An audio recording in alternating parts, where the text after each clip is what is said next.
Vale. Perfecto. Bueno, me había quedado en esta diapositiva de la inferencia y estábamos hablando de la importancia de la deducción, efectivamente, ¿no? Por el contexto, por el cotexto. En el volumen complementario, recientemente traducido al español, hace muy poquito se ha presentado, ¿no? Del Consejo de Europa en su versión de 2020 y en la versión al español de 2021, ese texto recoge muy bien, yo creo, ese enfoque general del marco en relación con las destrezas y con las propias estrategias, ¿no? No lo voy a leer ahora para poder seguir avanzando un poquito más en la presentación y pasar a la parte más práctica. En relación con los tipos de conocimiento que se desarrollan en cualquier enseñanza, ¿no? de una lengua extranjera, yo creo que los profesores tenemos o debemos tener claro que hay tres tipos de conocimiento básico. Un conocimiento declarativo, que es el qué, el procedimental, que es el cómo, ¿no? El uso, y el metacognitivo, que es la reflexión sobre el conocimiento y sobre el uso. En el ámbito de las destrezas, concretamente, la explicación explícita en clase desarrolla el conocimiento declarativo, que son las estrategias.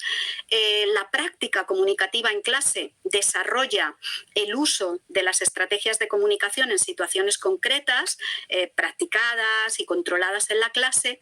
Y la tercera parte sería la oportunidad de darles a los estudiantes la oportunidad de reflexionar sobre ese conocimiento y ese uso, ¿no? A través de una práctica metaestratégica, es decir, reflexionando sobre su propio uso de las estrategias de comunicación para que sean más conscientes y para que las pongan en funcionamiento en otras situaciones.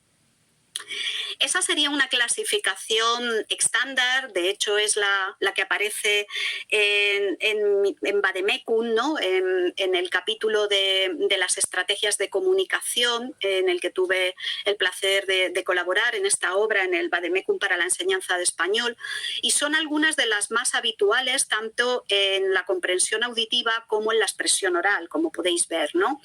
Desde ignorar palabras no relevantes para la comprensión global del texto, buscar información concreta, hacer uso de conocimientos culturales previos, reconocer la relación entre los interlocutores, estamos en el plano de la comprensión auditiva, deducir que es tan efectiva, como os digo, y tan productiva, o bien por el contexto, por la forma de las palabras.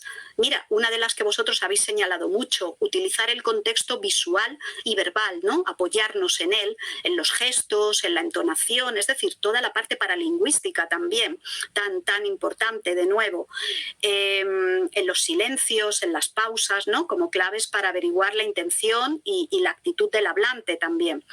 Y desde el punto de vista de la expresión, desde las peticiones de ayuda al interlocutor, que es la que vamos a comentar ahora de una manera un poquito más extensa, los recursos no verbales, las acuñaciones léxicas, que son tan interesantes, esas palabras que inventan los estudiantes, ¿no? Como lavería, por ejemplo, en lugar de lavandería, cuando no encuentran la palabra que necesitan, alumetas en lugar de cerillas, pensando en el allumette en francés. Qué interesante y qué creativa toda la parte también de acuñaciones léxicas, sus propios recursos a la lengua materna y, por supuesto, la estrategia de paráfrasis, ¿no? que efectivamente es tan interesante y tan productiva. Bueno, perdonad, vuelvo a tener un poquillo de problema para pasar. Vale. Centrándonos en la estrategia de petición de ayuda al interlocutor, en la que nos vamos a focalizar ahora, y para que veáis un poco cómo los materiales también recogen ese componente metaestratégico, cómo se presentan en las unidades todas esas reflexiones sobre el aprendizaje. En concreto, pues esta es una unidad, ¿no? del método El Express, donde se está trabajando sobre esa dimensión de aprender lenguas y todo lo que supone, ¿no? todo lo que conlleva. Vamos a centrarnos en la estrategia de petición de ayuda al interlocutor y a verla de una manera más explícita. Veíamos que había tres pasos, ¿recordáis? La explicación explícita en clase, la práctica en clase y la reflexión en clase.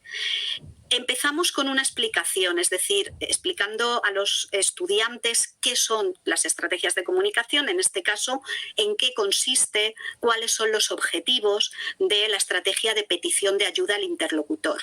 Podemos activar su experiencia previa con alguna imagen, poniéndoles algún vídeo en el que realmente se está desarrollando esa estrategia de comunicación para que se vayan fijando en el procedimiento, y luego de una manera explícita mostrándoles recursos, materiales, dándoles, por ejemplo, expresiones lingüísticas para la comunicación, como esas expresiones del tipo más despacio, por favor, más alto, por favor, cómo se dice en español. Observad que estamos en un nivel A1, ¿no? Es la unidad 0 de un método como es el Express, que llega hasta el nivel B1, pero es esa unidad de inicio. No solamente los recursos lingüísticos, si estamos hablando de la estrategia de petición de ayuda al interlocutor, tenemos que fijarnos en cuestiones importantes como la pronunciación. Estamos trabajando con frases interrogativas. Entonces, debemos también hacer consciente al estudiante de que existen dos tipos de entonación interrogativa en español en función de si se trata de preguntas absolutas o preguntas cerradas con esa entonación ascendente, ¿vamos al cine? O bien cuando son preguntas pronominales o preguntas más abiertas que están encabezadas por un pronombre interrogativo, ¿cuándo te vas? Entonces, bueno, de una manera, en un plano todavía controlado, guiado, pero que sepan que existen esos tipos de entonaciones para que efectivamente luego ellos puedan reconocerlas, ¿no? Y puedan más tarde reproducirlas. Y un tema importante en este sentido, en relación con esta estrategia de comunicación de petición de ayuda al interlocutor, serían los tipos de preguntas, como estamos viendo. Entonces, en español podemos plantear desde ¿la Plaza Mayor está cerca? ¿Sí o no? ¿Dónde está la Plaza Mayor?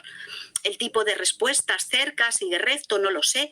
El gesto de desconocimiento, introducir el conocimiento, perdón, la comunicación no verbal, por supuesto, a la hora de dar instrucciones también, ¿no? A la hora de dar direcciones en un mapa, en un plano, pues la parte de comunicación no verbal, ¿no? Hacer un gesto con el dedo, de girar, torcer a la izquierda.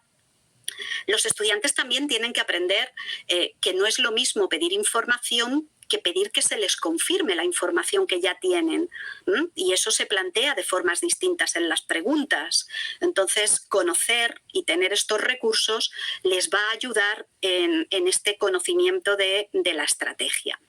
El segundo paso sería el de practicarlo de una manera comunicativa en clase, eligiendo situaciones comunicativas para contextualizar el uso de la estrategia, planteando actividades secuenciadas, como las que existen en los materiales, en los manuales, por ejemplo esta de Bien Dicho, donde vemos a un estudiante, a un chico extranjero que se encuentra con dos amigos españoles. Al pobre se les ocurre preguntarles por una dirección y no se ponen de acuerdo entre ellos mismos y tiene que lidiar todavía con una situación más complicada, ¿no? Y es el momento también cuando se practican las estrategias en clase